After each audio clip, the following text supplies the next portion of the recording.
भगवान तो सब जगह है, और तो और मुझ में राम, तुझ में राम, सब में राम समाया, सबके अंदर भगवान है, तो फिर दिखते क्यों नहीं है? तो तुलसीदास जी कहते हैं देखने के लिए हमारे पास वो नजर नहीं।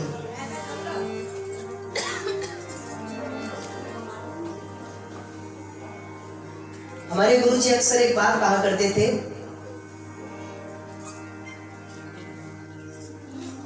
एक लाख में जो दब जाए वो जेर नहीं होता, और किसी गरीब को जो सताए वो शेर नहीं होता।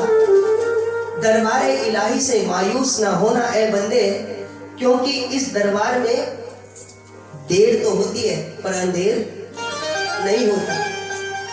प्रेम करने वाले को थोड़ी प्रतीक्षा तो करनी पड़ सकती है, लेकिन भगवान की प्राप्ति आवश्यक होती है। अच्छा चलिएगा, हम आपको एक उदाहरण के माध्यम से समझाते हैं। अभी 2 दिन पहले दिए बन रहे थे ना, दिए कई लोगों ने छोटे छोटे सराय भी बनाए करवा चौथ के समय जो पूजन हुई है ना। ऐसे ही ये दिए बनाने वाले जो होते हैं, सराय बनाने वाले, ये घड़ा भी बनाते हैं मटका। हाँ जी, कुमार जी, तो इन्होंने एक मटका बनाया, कई सारे मटके बना करके और सड़क पर प्रदर्शनी लगा, और प्रदर्शनी में जोर जोर से आवाज लगाने लगे, ले जाओ शीतल पानी का मटका 10 रुपए 10 रुपए 10 रुपए। तभी वहां पर एक सेठ जी आते, हाथों में सोने का कंबल बढ़िया अच्छा वाली वाली। तो सेठ जी ने पूछा, भाई ये मटका कितने का दिया? वो बोला, सेठ जी 10 रुपए का एक मटका। सेठ जी बोले, तो बहुत महंगा, ये मटका तो, ये बच्चों को आप थोड़ा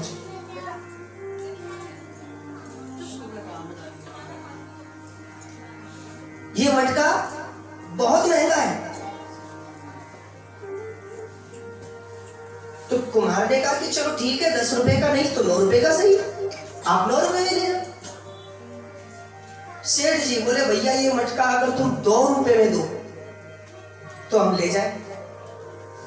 तो मटका बेचने वाले ने कहा, बाबूजी इतना नहीं हो पाएगा, आप जाइए। तो वो सेठ खींचते हुए बोला, नाराज होकर के, क्यों भाई, अपने मटके को क्या तुमने बिल्कुल सोना ही समझ रखा है? तो कुम्हार बोला, बाबूजी अगर मेरा मटका सोना ही नहीं है तो तुमने भी मेरे मटके को क्या बिल्कुल मिट्टी ही समझ रखा है? अरे मटका मिट्टी का है पर मिट्टी ही नहीं है, उसमें मेहनत भी जुड़ी है, अग्नि का ताप भी जुड़ा है। अच्छा हम आपसे पूछते हैं, अगर आपको प्यास लगी और आप कहो जी हमें शीतल पानी पीना है, और हम वो पानी अगर मिट्टी में डाल दें तो क्या आप वो पानी पी लोगे? हैं? पी लोगे? नहीं पी पाओगे। उसी मिट्टी को जब मड़के अग्नि में तपा करके एक बर्तन बनाने वाले ने जब एक स्वरूप दिया, तो उस मिट्टी के मटके के अंदर रखा हुआ पानी आपको तृप्ति प्रदान करता है। तो बस मैं आपसे यही कहता हूं, जिस प्रकार मिट्टी में मिला हुआ वो जल, जब तक हमने उसको कोई स्वरूप नहीं दिया तब तक हम वो पीने योग्य नहीं बना पाए, उसी प्रकार जब तक हम भगवान को कोई स्वरूप, कोई भाव, कोई रूप ना देते तब तक भगवान हमें मिलने वाले नहीं। प्रेम से उस मिट्टी का मंथन किया, तपस्या की अग्नि में उस मिट्टी को तपाया गया और तब भगवान प्रकट हो गए। तो तुलसीदास जी कहते हैं, प्रेम के प्रकट हो ही बह जाना। अभी पूजा करा थे ना, तो मंगलाचरण में हमारे पंडित जी ने मंत्र पढ़ाए हैं महागणपति पूजन के बाद, सुमुखश्च गदन्तश्च कपिलो गजकर्णकः लंबोदरश्च विक्टो विघ्ननाशो विनायकः। ये मंगल मंत्रों का उच्चारण होता है। तो गीता का एक सुंदर श्लोक, अनन्यास चिन्तयन्तो ये जना पर्युपासते तेषां विनित्य युक्तानां योगम क्षेमम वहाम्यहम्। कोई अनन्य भाव से मेरा चिंतन करे तो मैं उसके रहने, खाने, जीने की व्यवस्था करने में जुट जाता हूँ। हाँ, इसलिए शास्त्रकार कहते हैं, प्रबल प्रेम के पाले पढ़कर प्रभु को नियम बदलते देखा, अपना मान भले टल जाए भक्ति का मान न टलते देखा। जिंदगी केवल कृपा दृष्टि से सकल जहान को पलते देखा, उनको गोकुल के गोरस पर 100 बार मचलते देखा। बोले बांके बिहारी लाल की जय। तो मैं आपसे निवेदन कर रहा था, बिना भगवान की कृपा के कुछ भी संभव नहीं। यत्र तत्र सर्वत्र जो कुछ भी होता है भगवान की कृपा से होता है। और मैं तो कहता हूं कि कोई शुभ कार्य में कोई व्यक्ति अपना धन लगाए तो ये तो निश्चित है कि ये भगवान की कृपा के बिना सुलभ नहीं है। आइए प्रभु के लिए हम लोग कथा में अवगाहन करते हैं। देखिए, भागवत क्यों सुनी जाती है, क्यों श्रवण करनी आवश्यक है। तो मैं आपसे एक बात कहूं, भगवान शंकराचार्य जी ने मनुष्य को जीने के सूत्र दिए हैं। 3 सूत्र हैं। भगवान शंकराचार्य जी कहते हैं, दुर्लभम त्रयम एतद् देवानुग्रह हेतुकम। अगर आप चाहते हो कि आपके ऊपर आपके इष्ट देवता की कृपा हो जाए तो 3 चीजें आपको करनी चाहिए, लेकिन मुश्किल है क्या? तो शंकराचार्य भगवान कहते हैं, पहला है मनुष्यत्व। भैया मनुष्य हो करके मनुष्य बन जाए ये तो नामुमकिन है। मनुष्य कैसा होना चाहिए?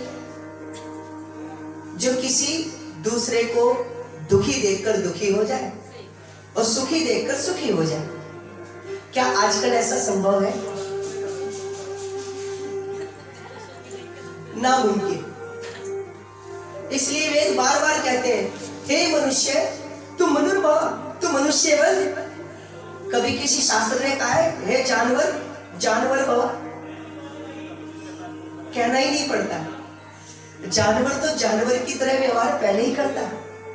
अच्छा, आप एक विचार और कीजिए, हमारे यहाँ बड़ी बड़ी गोष्ठियां लगती हैं, बड़े बड़े सम्मेलन होते हैं, है नहीं? हर समाज के अपने अपने सम्मेलन होते हैं। वैश्य समाज, विश्वकर्मा समाज, ब्राह्मण समाज, क्षत्रिय समाज करते हैं।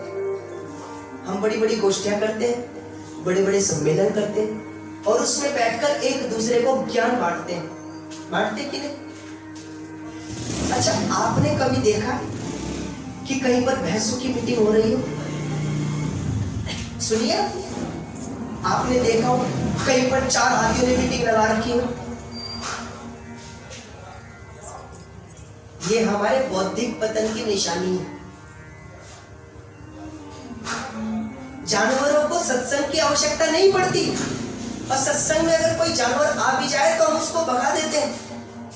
हम समझते हैं कि हम तो बहुत बड़े बुद्धिजीवी हैं। अरे नहीं भाई, आप विचार करो, हमें ही क्यों सत्संग की जरूरत है?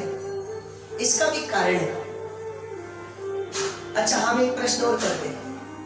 आप बताएं, कार तो आपने देखी है ना, खड़ी होती है जहां सब जगह आप देखते हैं। क्या आपने कार खड़ी करने के लिए कोई स्टैंड देखा आज तक है? अच्छा, बाइक खड़ी होती है? बाइक कैसे खड़ी होती है? स्टैंड पे खड़ी होती है। हाँ, ये जानवर सब 4 व्हीलर है, ये 4 पैरों वाले हैं भैया, इन्हें खड़े होने के लिए स्टैंड की आवश्यकता नहीं है। ये मनुष्य 2 पैरों वाला है, इसके 2 पैर स्थिर नहीं रह पाते जब तक सत्संग रूपी स्टैंड इसके जीवन में ना हो। बनवा के बिहारी लाल की। पर्वत पर्वत क्यों फिरे, नदी पार क्यों जाए, जो मिलना है यहीं मिले, जिनको जे दिन पाए। ओम नमः शिवाय, ओम नमः शिवाय।